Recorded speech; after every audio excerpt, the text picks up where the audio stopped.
Hello, y'all. My name is Edwin Valderrama from the UC San Diego's Early Academic Outreach Program. I'm here today for the two-part series of You Got Into College, Now What? Part 2, which is going into the housing, diving a little bit and explaining what contributes to that housing costs and just the overall housing experience when you transition to university. So if this is your first time joining us, glad to have you here. And if you followed us from our first part in discussing the SIR, glad to have you back. So we're gonna dive into the housing today, and let's jump right into it, y'all.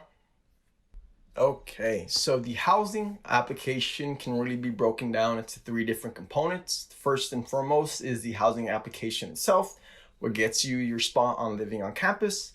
The housing costs, because nothing is free, unfortunately. So we want to make sure that y'all have an educated decision in determining if living on campus is right for you or not. And last but not least, what living on campus itself looks like. So without further ado, let's jump right into it. So the housing application. So generally speaking, once you SIR, commit your statement of intent to register to a university, you will be prompted with the housing application. So the housing application varies from university to university, but for all universities, what comprises the housing application is the housing contract.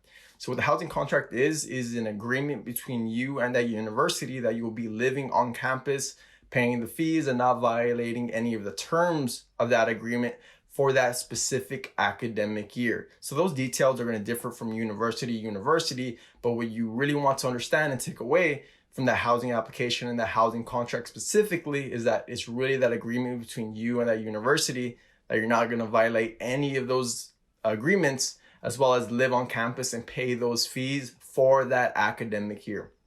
So something really important to understand.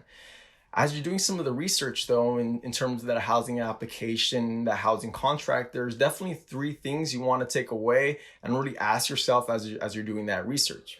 So first and foremost is, are you required to live on campus? So some universities do require first-time freshmen to live on campus. The reason being, as studies have shown, that really helps with retention. So you might be wondering, what is retention? So what that retention does is that it helps students complete their degree in 4 to 5 years. And that's really important for you as a student, because if you're going to university, you're definitely there for that degree. So you want to make sure that if you're at that institution and you have means to help you, right, as studies have shown, you definitely want to be considering living on campus. The second one is, do you have a housing guarantee? If so, how long is that guarantee? So you've been accepted for this first year and for the years to come, but you definitely want to be planning ahead in terms of looking at that housing guarantee. So what a housing guarantee tells you is that you've been guaranteed housing at that university for 2 years or 1 year, 3 years, or 4 years. So what this does, it allows you to plan your time at that specific university for the amount of time that you'll be attending that institution, so 4 to 5 years. This helps in terms of planning costs, right? If you got your financial aid award letter, you see that you're receiving funding that is renewable for years to come, and that funding can help pay for your housing. This can help make that decision of selecting that right university and understanding that every year I can expect to pay X amount of money or Y amount of money based on if I live on campus or if I do not live on campus. The third question, and is the most important question, is how much will it cost to live on campus? So there is a large cost associated with living on campus. So in our next slide, we'll be discussing a little bit more about what contributes to that housing cost. So that way y'all are able to make a more educated decision and understand what really contributes to that sticker price.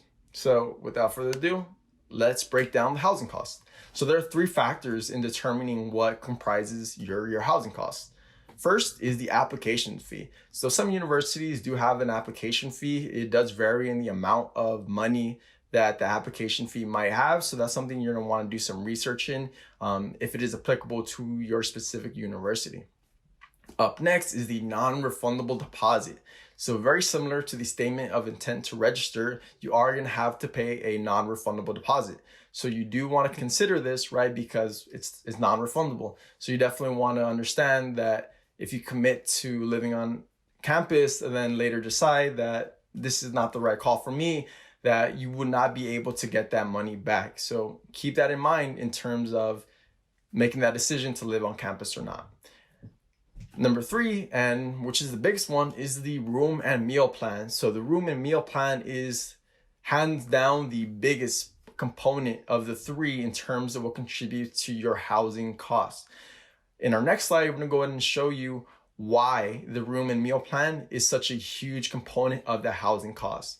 So to our left, we have an example of the freshman housing rates for the 2020 through 2021 academic year, versus to the right, we have that UC San Diego room plan for the exact same year for our freshmen as well. So just looking to the left, we'll look at the variance that is available at San Diego State. So as you can see, there's variance in terms of the room type, right? So a triple, 3 to a room, quad, which is 4 to a room, as well as the double and the single. So just looking alone at the price differences between those 3 different rooms, you can see it does vary quite a bit, from $15,000 to $17,000 to $19,000 for this specific academic year. You get into more variance in terms of the meal plans. So the Flex 5, Flex 7, and the Meal Plus are different types of meal plans that are available at San Diego State. We'll talk a little bit more about it in the next slide, of the different options in terms of what meal plans and what types of universities use which different meal plan. But just looking at it at face value right now, you see that it does vary in terms of meal plan as well. So like $15,000 for Flex 5 for the triple quad, $16,000 for Flex 7, and then $16,793 for that Meal Plus option. So as you're already getting that idea and that picture, it's really varying, right? From university to university, but also at that specific university in terms of what options are available. So if you're looking to drive down costs, you might want to elect into that triple or that quad option, as well as a cheaper meal option. But you really do got to consider yourself. You know, are you a person that does eat more, or are you a person that's fine with living with more than 2 people at a time? So we definitely want to consider that in terms of pricing. And we even look to the right at UC San Diego, there is quite a bit of difference in terms of the residence halls. So the residence halls are for the freshmen, and then right below that you see the apartments. So our apartments are generally speaking for those sophomore, junior, and seniors who do decide to live on campus. And the difference between the residence halls and the apartments is that the apartments do have a refrigerator, a stove, a lot more cooking equipment in their apartment, like a normal apartment does, versus the residence halls is they do not have those options built into their suites or to their dorms. Generally speaking, you do have access to like a refrigerator or stove or cooking equipment on the floor itself that you share with multiple people, versus that apartment, it's just a smaller group of people that you share that with. But just going back to the residence halls, the triple is like $12,000, double $13,000, and single $14,000. This does include the basic option in terms of the meal plan, but there is some variance in terms of the triple, double, and single. So something I do want to talk about while we're here is kind of how the process goes in terms of the room types, right? Something I do want to point out is the housing questionnaire that does come into the room selection feature for a variety of different universities. So in this housing questionnaire, you'll be asked questions like, do you smoke? Are you a person who wakes up early? Are you that night owl? And it's really important to take that housing questionnaire very seriously, because they use that information to really pair you up with individuals who are very like-minded or it's very similar to you in terms of either waking up, smoking, noise levels, and things along those lines. So you do want to take that questionnaire very seriously, because it can really help pair you with individuals who are like-minded. Because the last thing you want is to be spending a whole academic year with an individual who is very contrasted to you in terms of your waking up, noise level, smoking, and so forth and so forth.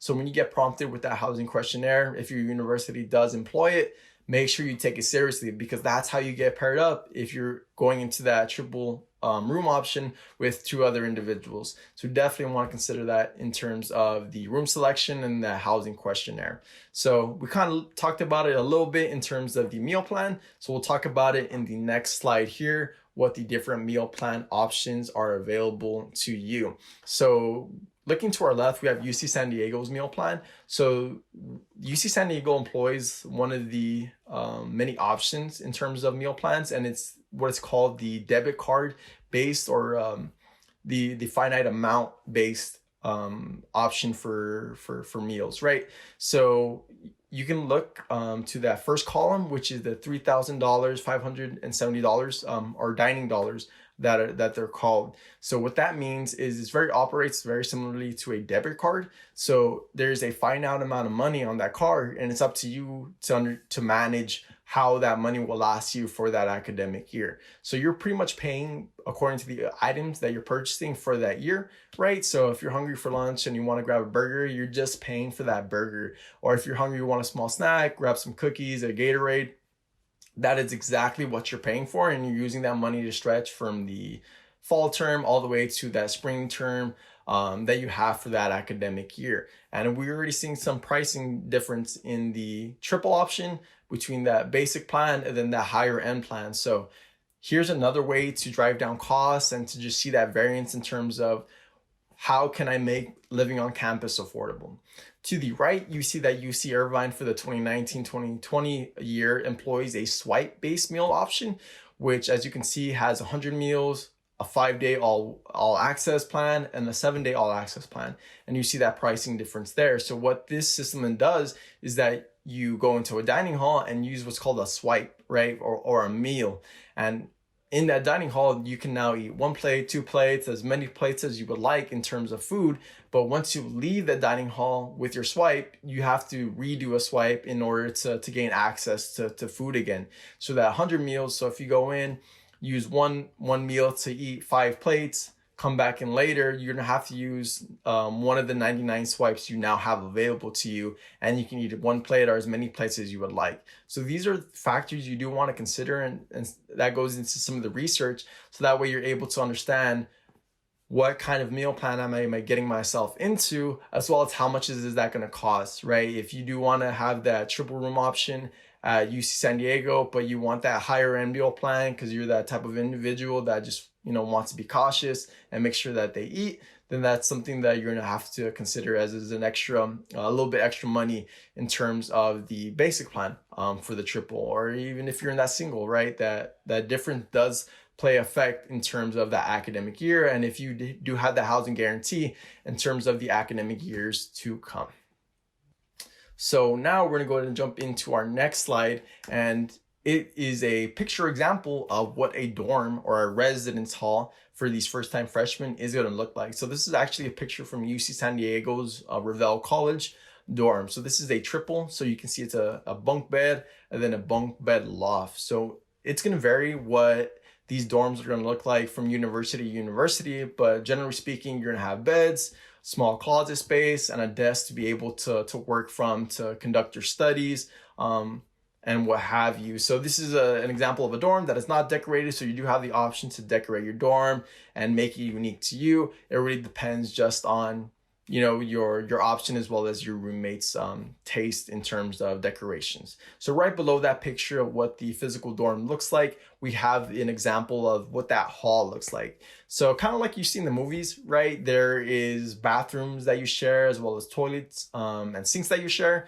So at UC San Diego, the way it looks is a suite-based system. So rather than in the movies, a really long hall with a bunch of people that you share that showers with, it's actually only a smaller amount of people here at UC San Diego based off that suite style. So in one suite, you have that double, single, and double. So that comprises that one suite with that common area, which is connected to another suite, which has the double, triple, and triple. So it's a smaller amount of people that you're sharing the 2 showers, 2 sinks, and 2 bathrooms with than that traditional movie experience where it's a really long corridor and you're sharing it with about 30 to 40 people at a time. So something to just really shape and color what living on campus actually looks like at a university. But then again, just got to keep in mind that it's going to look different from university to university, and you're going to want to do that research to gain an idea of what that looks like for you.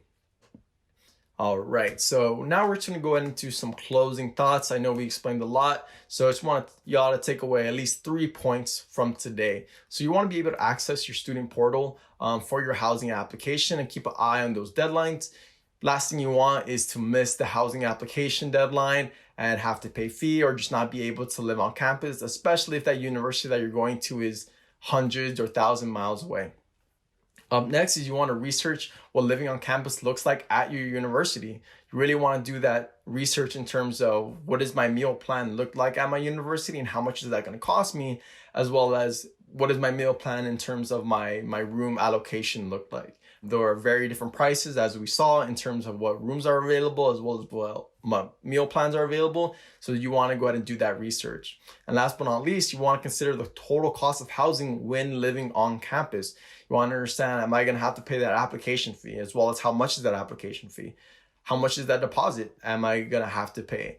As well as what room and meal plan am I going to be electing into to understand how much am I going to have to pay this academic year in terms of room and meal plan, right? Because you also got to pay tuition. So this is a holistic picture you want to be considering in terms of what life at that university is going to look like for you. So those are our closing thoughts, y'all. If you really enjoyed this video or enjoyed me talking about housing, right? Check us out on Instagram at UC San Diego _EAOP or at our Facebook at UC San Diego Early Academic Outreach Program. We post very similar videos and similar content in terms of college, university admissions, financial aid, and even social emotional stuff, talking about your mental health and how to be that successful high school student. So thanks for tuning in. Very much appreciated. So whether that was your first time watching with us or your second time or multiple times, thank y'all for tuning in. Look forward to many more videos with y'all. But until then, we will see y'all around. So take care.